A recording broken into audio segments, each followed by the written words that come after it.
In this example, we're going to be investigating creating a matrix of a transformation relative to a non-standard basis. So in this example, we'll take the transformation T that'll take us from R3 into R3, defined by the transformation T of xyz is equal to negative x, x minus y, y minus z. The non-standard basis in question will be comprised of the vectors 0, negative 1, 2, which we'll refer to by the vector v1, negative 2, 0, 3, which we'll refer to as the vector v2, and 1, 3, 0, which we will refer to as the vector v3. What we're going to do is find A prime, the matrix of T, relative to the basis B prime. Now, similar matrices tells us the following. In order to create A prime, we're going to need the transition matrix P inverse multiplied by A multiplied by P. So this is where P is the transition matrix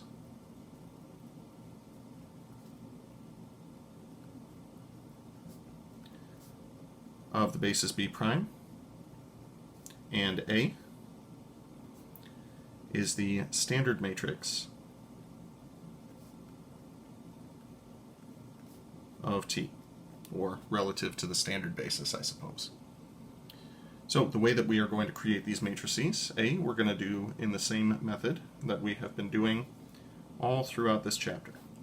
What we're going to do is read each of the components of our image vector, component 1, component 2, and component 3, as far as coefficients of x, y, and z are concerned. So to create negative x, that would be negative 1, 0, and 0 across the first row. To create x minus y, that'll be 1x, minus 1y, and 0z. Then for the third component, that'll be 0, 1, and negative 1.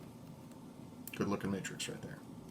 To create the matrix P, this will be comprised of the three column vectors that we are referring to as v1, v2, and v3 in a technique similar to what we saw from a previous section. So v1 becomes the first column, 0, negative 1, 2. v2 becomes the second column, negative 2, 0, 3. And v3 becomes the third column, 1, 3, and 0. Now, in terms of everything else that needs to take place, we are responsible for multiplying P inverse times A times P. And this seems like a fantastic time to allow technology to take over, because we don't even need to ask it to calculate what P inverse is equal to. So in the calculator, I'm going to do the following. Enter the matrix menu, edit. My matrix A is going to be my matrix A. So we'll edit ourselves a 3 by 3, and this is the matrix that I would like to load into the calculator. Negative 1, 0, 0, 1, negative 1, 0, 0, 1, and negative 1. Then I'll quit out of the editing A, re-enter the matrix menu, and this time I'm going to edit the matrix B. This will be a 3 by 3, and I would like to make this the matrix P. So into the matrix I load 0, negative 2, 1, negative 1, 0, 3, 2, 3, and 0. I'm going to quit out of here, and just to make sure that everything is looking good, I'm going to select the matrix A, make sure everything appears as though it should in the calculator. Everything looks good. And then do the same thing for the matrix B in the calculator, P on my paper. 0, negative 2, 1, negative 1, 0, 3, 2, 3, 0. All looks well. So to create the desired matrix P inverse times A times P, in the calculator this would be B inverse times A times B. So we'll select matrix B, press the inverse button to make it B inverse, then we'll select matrix A from the matrix menu, and then select matrix B from the matrix menu. This is the product that I'm looking for. Multiplying these, the calculator will take care of it for us. I notice that we see some decimals in here, so we'll press Math, Enter, Enter, to have the calculator transfer everything into fractions for us. Then we can put the result on our paper. Make this one a little bit taller because of all the fractions in here.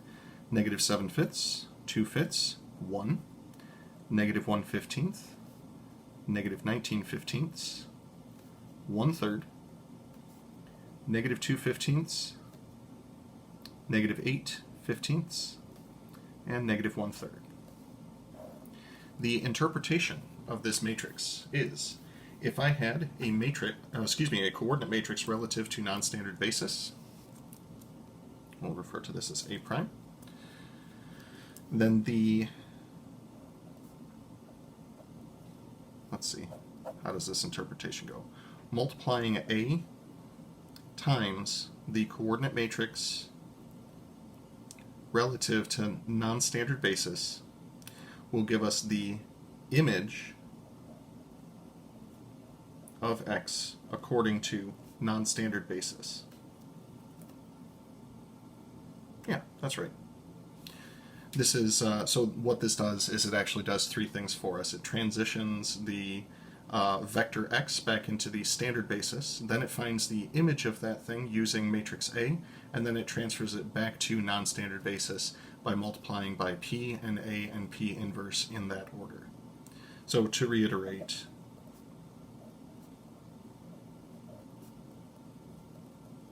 we're starting with coordinate matrix X relative to non-standard basis B. We multiply by P to get it back to the standard basis. We multiply A to get the image of that vector through the standard basis. We multiply by P inverse to get it back in terms of non-standard basis. And that's why we wind up with the image of X relative to non-standard basis B prime.